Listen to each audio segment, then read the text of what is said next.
Office वाली बहू और घर वाली बहू। पटना के सत्यविहार कॉलोनी में रहने वाले श्री हरिराम मिश्र एक रिटायर्ड शिक्षक थे। उनके 2 बेटे थे। बड़ा बेटा सुधीर, जो बैंक में मैनेजर था, और छोटा बेटा सुनील, जो अभी कॉलेज की पढ़ाई पूरी कर अपने पिता की कोचिंग में साथ देता था। हरिराम बाबू का परिवार एक संयुक्त परिवार था।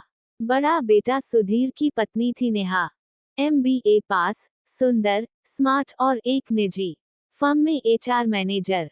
और छोटा बेटा सुनील की पत्नी थी पिंकी, 10वीं पास, गांव की सीधी सादी लड़की, जिसे शादी के बाद शहर में आकर रहना सीखना पड़ा। नेहा सुबह 9 बजे तक तैयार होकर ऑफिस निकल जाती थी। वह फॉर्मल कपड़े पहनती, ब्रांडेड परफ्यूम लगाती और गाड़ी लेकर निकलती। पिंकी सुबह 5 बजे उठती, तुलसी को पानी देती, झाड़ू पोछा करती, सबके लिए चाय बनाती, सास ससुर की दवाइयाँ देती और फिर नाश्ता बनाती। वो सिंपल सूती साड़ी में रहती, माथे पर बड़ा लाल बिंदी और हाथ में हरे कांच की चूड़ियाँ।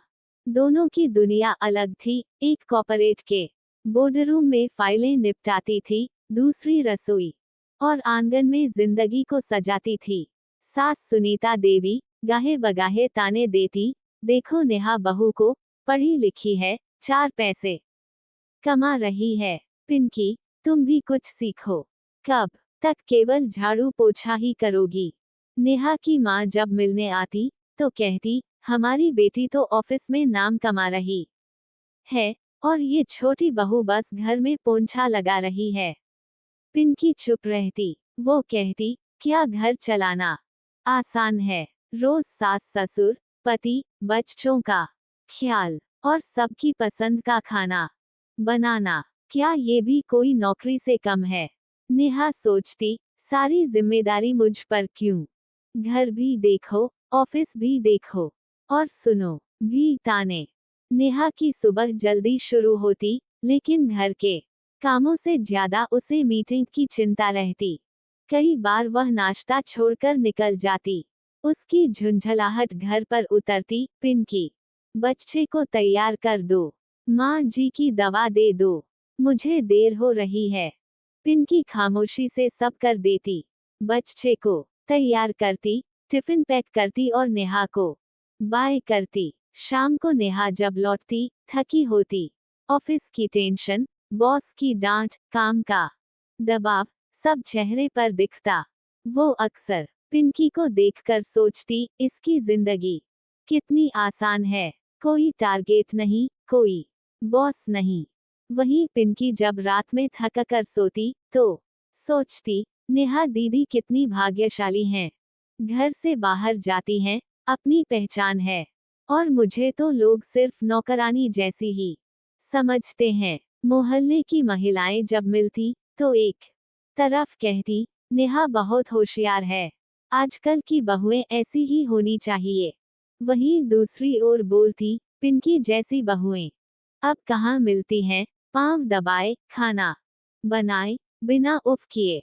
नेहा को कभी ऑफिस वाली बहू बोलकर सम्मान दिया जाता, तो कभी ताने, घर की बहू होकर भी घर नहीं देखती। पिंकी को कभी घर की देवी कहा जाता, तो कभी नीचा दिखाया जाता, कम पढ़ी लिखी है, बस घर तक सीमित है। दोनों बहुएं समाज के मापदंडों में उलझकर अपनी पहचान को लेकर असमंजस में थीं। एक दिन नेहा की बच्ची को तेज बुखार हुआ। पिंकी ने तुरंत डॉक्टर बुलाया, दवा दी और रात भर बच्ची को सीने से लगाकर रखी। सुबह नेहा ऑफिस के तनाव में थी। उसने पिंकी से कहा, कृपा करके सिर्फ बच्ची का ध्यान रखो, बाकी काम मैं खुद कर लूंगी। पिंकी चुप रही, लेकिन सास ने सुन लिया और नेहा से बोली, तुम्हें हर समय नौकरी की धौंस क्यों रहती है? पिंकी तो पूरे घर को ममता से संभालती है। नेहा रो पड़ी, तो क्या मेरा काम बेकार है? मैं जो पैसा ला रही हूँ, उससे घर चल रहा है, मेरी मेहनत दिखती नहीं। पिंकी भी पहली बार बोल पड़ी, दीदी, हम दोनों अपनी अपनी लड़ाई लड़ रही हैं। आप बाहर की मैं घर की। फर्क इतना है कि आप सैलरी पाती हैं और मैं सिर्फ ताने। हरिराम बाबू ने दोनों बहुओं को बिठाया और बोले, बेटियों, एक पहिया अकेले नहीं चला करता। नेहा, तुम घर का आर्थिक आधार हो। पिंकी, तुम घर की आत्मा हो। एक दीवार ईंटों से बनती है, दूसरी जोड़ने वाले सीमेंट से। ईंट अकेली खड़ी हो तो गिर जाती है, और सीमेंट अकेला हो तो फैल जाता है। उनकी बात दोनों के दिल तक पहुंची। नेहा ने पिंकी को गले लगाया और कहा, तुम न होती तो मैं ऑफिस नहीं जा पाती।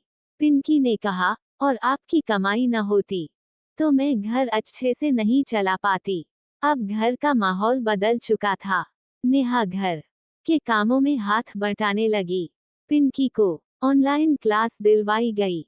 नेहा ऑफिस से लौटते वक्त पिंकी के लिए गुलाब लाती और पिंकी उसके लिए गर्म चाय। एक बार ऑफिस में जब working woman of the year का सम्मान नेहा को मिला तो उसने स्टेज पर कहा, इस सम्मान की हकदार मेरी देवरानी पिंकी है, जो मेरे घर को एक मंदिर की तरह संभालती है। पिंकी की आंखों से आंसू बहने लगे, लेकिन अब वो सम्मान के थे। घर और ऑफिस दोनों की जरूरत बराबर है। एक बहू जो बाहर कमाती है, उसका संघर्ष दिखता है। दूसरी जो घर संभालती है, उसका त्याग अनदेखा रह जाता है। लेकिन जब दोनों साथ हों, समझ हों, तभी बनता है संपूर्ण परिवार।